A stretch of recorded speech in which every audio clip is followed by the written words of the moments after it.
কাজে লাগিয়ে বর্তমান আন্দোলনকে কিভাবে বেগবান করা যায়, ছাত্রদের কাছে ফ্যাসিস্ট শক্তিকে কিভাবে মাথা নত করা যায়, সেই অনুপ্রেরণা, সেই সাহসিকতাই ছাত্রদের পাশে আমরা দাঁড়িয়েছি।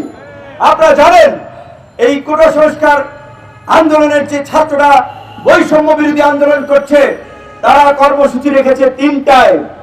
ইতিমধ্যেই উত্তরা, প্রগতি সরণি, বাড্ডা, ধানমন্ডি, ইয়াবিবির শিক্ষার্থীরা, ব্র্যাকের শিক্ষার্থীরা, ডেফোডিল, মৌচাক, বিভিন্ন জায়গায় প্রাইভেট বিশ্ববিদ্যালয়ের শিক্ষার্থীরা, কলেজের শিক্ষার্থীরা, সায়েন্স ল্যাব, বীরশ্রেষ্ঠ মুন্সি আব্দুর রউফ সিটি কলেজ, ঢাকা কলেজের ইন্টারমিডিয়েটের শিক্ষার্থীরা অবরোধ করে ঢাকা শহর ইতিমধ্যে এক প্রকারে কিন্তু ব্লকেট করে দিয়েছে।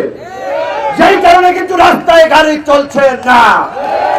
কাজী আন্দোলনকারী নেতৃবৃন্দকে আমরা সাহস দিতে চাই, আহ্বান জানাতে চাই, এই দাবি যে যৌক্তিক, এই দাবি যে ন্যায়সঙ্গত, তার উদাহরণ এই যে সারা বাংলাদেশের মানুষ তোমাদের ডাকের আগেই রাজপথে সংহতির জন্য নেমে গিয়েছেন। শেখ হাসিনা এবং আওয়ামী লীগ কি মুক্তিযুদ্ধের ঠিকাদার? তারাই কি মুক্তিযুদ্ধের নেতৃত্ব দিয়েছে? বরঞ্চ শেখ হাসিনা এবং আওয়ামী লীগের বাইরে যারা এই দেশে রাজনীতি করছে, জনগণের পক্ষে কথা বলছে, তাদের সংখ্যা, মুক্তিযোদ্ধাদের সংখ্যা সেখানে অনেক বেশি। এই আওয়ামী লীগ দেশ স্বাধীনের পরে 1972 সালে মুক্তিযোদ্ধাদেরকে দিয়ে মুক্তিযোদ্ধাদেরকে হত্যা করিয়েছে, মুক্তিযোদ্ধাদের পেছনে মুক্তিযোদ্ধাদের লেলিয়ে দিয়েছে। বাংলাদেশকে ভারতের একটি করদ রাজ্যে পরিণত করার জন্য 72 সালে শেখ মুজিবুর রহমান ইন্দিরা গান্ধীর সাথে গোলামীর চুক্তি করেছিলেন, 41 দিনের অনুমতি দিয়েছিলেন ফারাক্কাবাদ চালুর জন্য। আজকে অর্ধ শত বছর পার হয়ে গেছে। এই মুক্তিযোদ্ধা কোটা সাদা চোখে দেখলে আপনাদের হবে না, রাজনৈতিক বিশ্লেষণ করতে হবে। এই মুক্তিযোদ্ধাদের নাতি পুতি নেবে ভারত ভ্রমণে নিয়ে যায়, সম্প্রীতি সমাবেশের নামে $5000 দিয়ে ভারত নিয়ে যায়, বউ বাচ্চাদেরকে ঘোরার সুযোগ দেয়, আর যেন ভারতের দালালি করে ওইটা মনন মগজে ঢুকায়, ট্রেনিং দেয়। রাষ্ট্রের সর্বোচ্চ নির্বাহী পদে বসে গোসা রাগ অভিমান আপনি করতে পারেন না। এইটা করার মধ্যে দিয়ে আপনি সংবিধান ভঙ্গ করেছেন।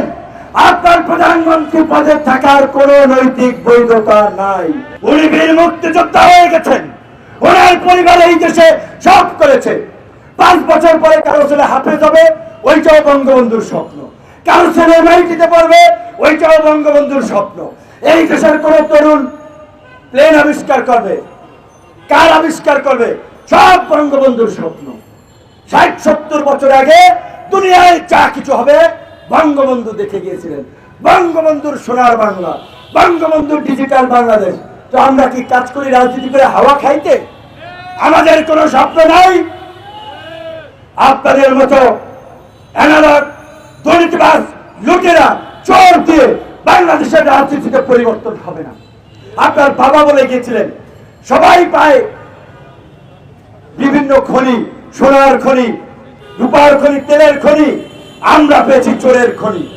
আমি যা ভিক্ষা করে আনি, আমার চাচার গোষ্ঠী